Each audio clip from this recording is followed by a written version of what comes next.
দেশের পরিস্থিতি খুবই ভয়াবহ। মানে এই দেশের যে সাধারণ যে জনগণ এবং যে সাধারণ যে মানুষ, কেউ এখন নিরাপদে নাই। এই দেশের কোনো গার্জিয়ান আছে বলে আমার মনে হয় না। অন্তর্বর্তীকালীন সরকার এই দেশের মানুষকে প্রটেক্ট দিতে পারছে না, কারণ এই দেশে ছিনতাই, চাঁদাবাজি, মাদকবাজি মানে দিনের পর দিন বয়ে যাচ্ছে, বেড়ে যাচ্ছে, কমার কোনো ইয়ে নাই। একটা নির্বাচিত সরকার আসার আগ পর্যন্ত এই দেশে শান্তি ফিরে আসবে বলে আমার মনে হচ্ছে না, কারণ এই দেশের মা বোনরা নিরাপদ না। এই দেশের যে সাধারণ জনগণ রাস্তায় বের হয়ে তারা নিরাপদ না। এই দেশের মানুষ মানে অন্তর্বর্তী সরকার এই দেশে ইউনূস সাহেব ট্যাকেল দিতে পারছে না। এই দেশের মানুষকে তারা ট্যাকেল দিতে পারছে না। আমি তার কাছে একটাই দাবি জানাবো যে সে সুস্থ একটা নির্বাচন দিয়ে দেও। সুস্থ একটা নির্বাচন দিলে এই দেশে সুস্থ একটা নির্বাচনের মাধ্যমে একজন নির্বাচিত সরকার যদি আসে তাহলে এই দেশে শান্তি ফিরে আসবে।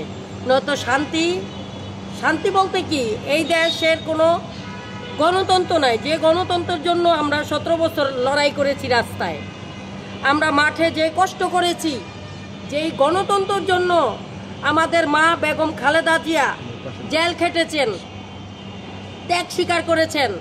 আমাদের যে তারুণ্যের যে অহংকার তারেক রহমান, সে তার উপরে যেই নির্যাতন চলেছে, সে দিনের পর দিন দেশের বাহিরে মিথ্যা মামলা হামলা দিয়ে তাকে দেশের বাহিরে রেখেছে, যেই ত্যাগ সে স্বীকার করেছে। কিন্তু এই গণতন্ত্রের জন্য, যে গণতন্ত্রের জন্য আমার মা জেল খাটলো, আমরা জেল খাটলাম, দিনের পর দিন জেল খাটলাম, মামলা হামলা খাইলাম, তাতেও এই দেশের মানে মানুষ যেটাকে বলে যে স্বৈরাচার সরকারের যে দোসররা এখনো আনাচে কানাচে রয়েই গেল। আমরা যে এত কষ্ট করলাম এই দেশের জন্য, এই গণতন্ত্রের জন্য, এই দেশের সাধারণ জনগণের জন্য, সেই গণতন্ত্র এখনো ফিরিয়ে আনতে পারছি না।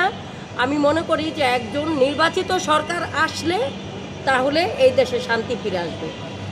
আরও একটা কথা আমি বলবো, সেটা হচ্ছে যে আওয়ামী লীগ নির্বাচনে আসতে চাচ্ছে না, তাদেরকে কেউ ধরে রাখে নাই। তারা যদি নির্বাচন করতে চায় তাহলে করবে, তাদের যদি সুযোগ থাকে নির্বাচন করার, তারা নির্বাচন করতে আসুক, আমাদের কোনো আপত্তি নেই। তবে এই যে এনসিপি একটা দল কতদিন দেখছি যে তারা খুব মানে নড়াচড়া করছে, এখন একটুনি তারা শান্ত, কেন তা জানি না। তবে জামাতে ইসলামকে যদি এই দেশের জনগণ ভোট দেয় তাহলে মনে করেন যে এই দেশ গেল, পাকিস্তানে চলে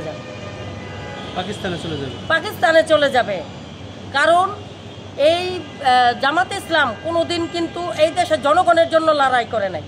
এরা ইসলামকে দেখাইতে যাইয়া কি হয়েছে এটা তো এই দেশের জনগণ জানে। আমি না হয় এখন নাই বললাম, কিন্তু আমি এই দেশের মা বোনদেরকে বলবো যে আপনারা যদি একটা সুস্থ জীবন চান, একটা সুস্থ বাংলাদেশ চান, তাহলে আপনারা তারেক ভাই সালাম নেবেন, ধানের শীষে ভোট দিবেন। আমি এইটাই আপনাদের কাছে চাইব। যদিও আমি এই মিরপুর 14 আসনে রাজনীতি করি, আমি দেখেছি, আমার জ্ঞান হওয়ার পর থেকে আমি দেখেছি যে এই মিরপুরকে আমাদের যে আলহাজ এসএস খালেক চাচা, সে আমাদের এই মিরপুরটাকে একটা শহর উপহার দিয়েছেন। এই মিরপুর ছিল ডোবা, এই মিরপুর ছিল একটা অজপাড়াগা গ্রাম, সে গ্রামটাকে সে উপহার দিয়েছে এই মিরপুরবাসীকে।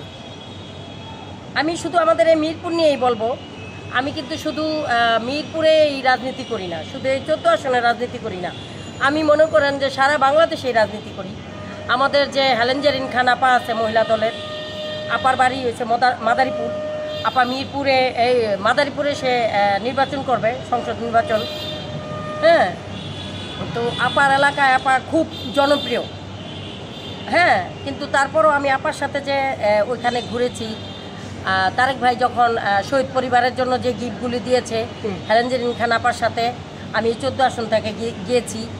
অনেক দেশের ঢাকার বাহিরে যে জেলাগুলিতে বিভিন্ন জেলায় আমি হেলেন জেরিন খান আপার সাথে গিয়েছি।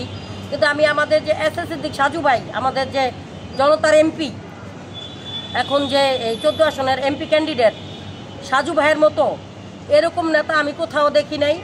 এই যে যেমন ধরেন দুর্দিনে সরকারের আমলে যত সাহায্য সহযোগিতা যাকেই মানে আমাদের এই 14 আসনের ভিতরে, সে রিক্সাওয়ালা হোক, সে তরকারিওয়ালা হোক, সে সাধারণ একজন ব্যক্তি হোক, বা সে একজন সাধারণ লোক হোক, তাকেও যদি এই স্বৈরাচার শেখ হাসিনা গ্রেপ্তার করছে, তাকে মনে করেন সাথে সাথে থানায় তার খাবার পাঠানো, বা কিভাবে তাকে ছাড়ায় আনা যায়, বা কোর্টে চালান দিলে কিভাবে তার জামিন নেওয়া যায়, তার পরিবারকে যেভাবে সে সাহায্য সহযোগিতা করেছেন, আমি ওনার মতো নেতা এই সারা বাংলাদেশের একজনও দেখি নাই। যে এমপি ক্যান্ডিডেট এই সারা বাংলাদেশের ভিতরে তো বিভিন্ন জেলায় আছে, আমি ওনার মতো এত বিএনপি পাগল, এত বিএনপির জন্য যা করছে। তার বাবা যে আলহাজ এস এ খালেক সাহেব, আমাদের খালেক চাচা, ওনার যে আদর্শ,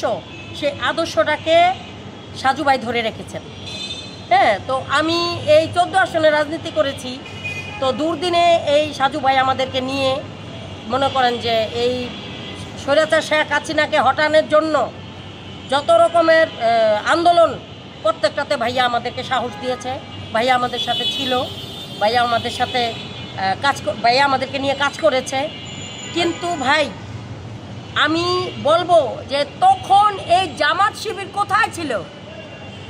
এই যে মাঠে এই শেখ হাসিনাকে হটানোর জন্য যেই কাজগুলি আমরা করেছি, তখন এই জামাত কোথায় ছিল? জামাত শিবির এখন যে বড় বড় কথা বলতেছে, মাঠে লাফাইতেছে, এই জামাত শিবির তখন কোথায় ছিল?